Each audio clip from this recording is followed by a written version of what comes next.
Uma coisa bem interessante, Ricardo, que o pessoal fala, né, de uma maneira geral, como está intervindo com a evolução, quando ele protege certas estruturas que deveriam ser eliminadas. Isso é horrível, que cheira um pouco a hitlerismo, né, nazismo e tal. Mas o que é que você acha? Porque eu sou, por exemplo, sou diabético. Teoricamente, eu estou sobrevivendo graças a todo esse arsenal tecnológico, mas tem doenças até piores.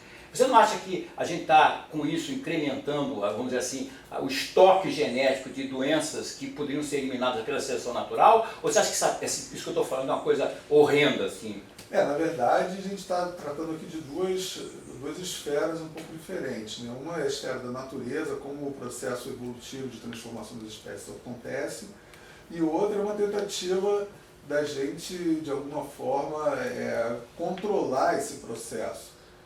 Quando o homem, obviamente, criou, assim, de uma maneira não intencional, as sociedades, as relações sociais, e justamente a proteção dos mais fracos, dos doentes, das pessoas mais desvalidas economicamente, automaticamente a gente permitiu que essas pessoas se reproduzissem também e talvez aumentar o que tecnicamente em genética se chama de carga genética, né? A quantidade de genes ruins que a gente tem na população. Mas acho que esse é o preço que a gente paga, e eu acho um preço justo, para ter relações sociais menos conflitivas. Né? Proteger os idosos, proteger as crianças, proteger os doentes, eu acho que do ponto de vista social e ético é absolutamente necessário, e se isso aumenta, digamos assim, os genes ruins na população, acho que isso é o preço que a gente paga justamente por ter inventado o estado de bem-estar social, e eu acho que isso, do ponto de vista moral e ético, é totalmente justificado. A gente não deve cair no que os filósofos chamam de falácia naturalista, né? De acreditar que o ser da natureza deve ditar o dever ser da vida em sociedade. E eu acho que isso é uma questão importante de ter em mente. Nem sempre o que é natural é bom. A gente vive num mundo meio de natureba, né? A gente diz que as coisas naturais são boas. Picada de cobra é natural e não é bom. Morrer é natural e não é bom.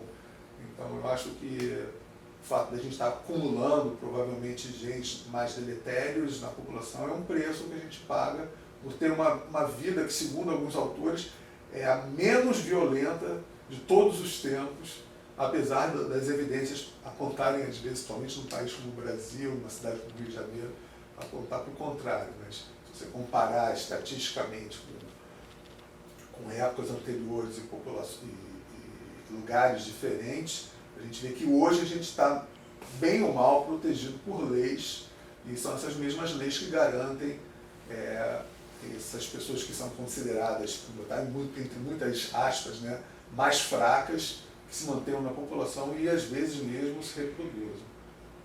Uma coisa interessante sobre o darwinismo, né, tem uma vertente chamada darwinismo social, que a gente já falou, né, é que parece que na origem do darwinismo você tem uma espécie de visão cruel da natureza, a luta de todos contra todos, salve-se quem puder. Até alguns interpretam o livro do Dawkins, né, o relojoeiro cego, até o gênio egoísta, como sendo o darwinismo diz que cada um por si e Deus contra todos, vamos dizer assim. O que é que você tem a falar a respeito disso? Você acha que essa origem é essa interpretação errônea do darwinismo, ou tem alguma coisa veraz aí?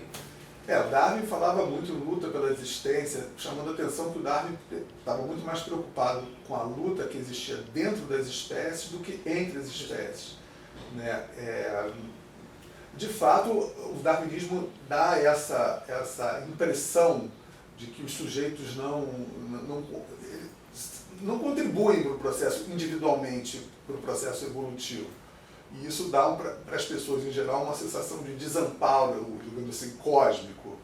Agora, uma coisa é a ciência, e outra coisa são as outras formas de viver em sociedade, de propor sistemas sociais.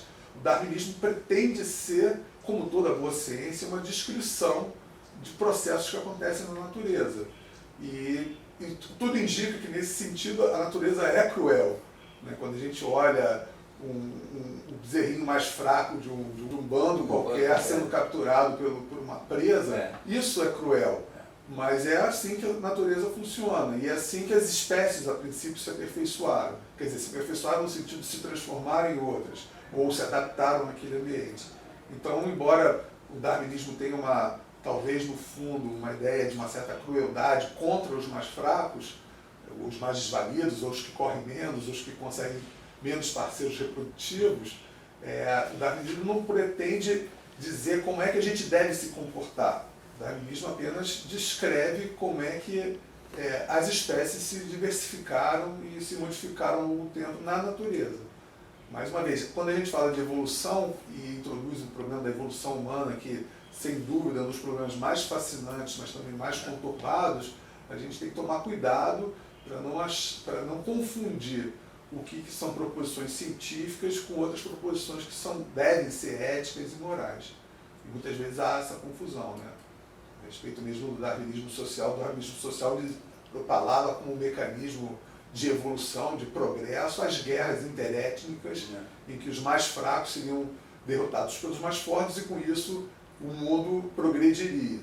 Né? A gente sabe o sofrimento que esse tipo de ideia causou, historicamente falando, e a gente também compreende, quer dizer, muitos, inclusive cientistas no campo do darwinismo, de outras áreas, entendem que a gente não deve ser escravo da natureza. Na verdade, a situação humana, a condição humana é justamente uma tentativa de escapulir de certos pseudo ou aparentes determinismos que a natureza impõe a gente.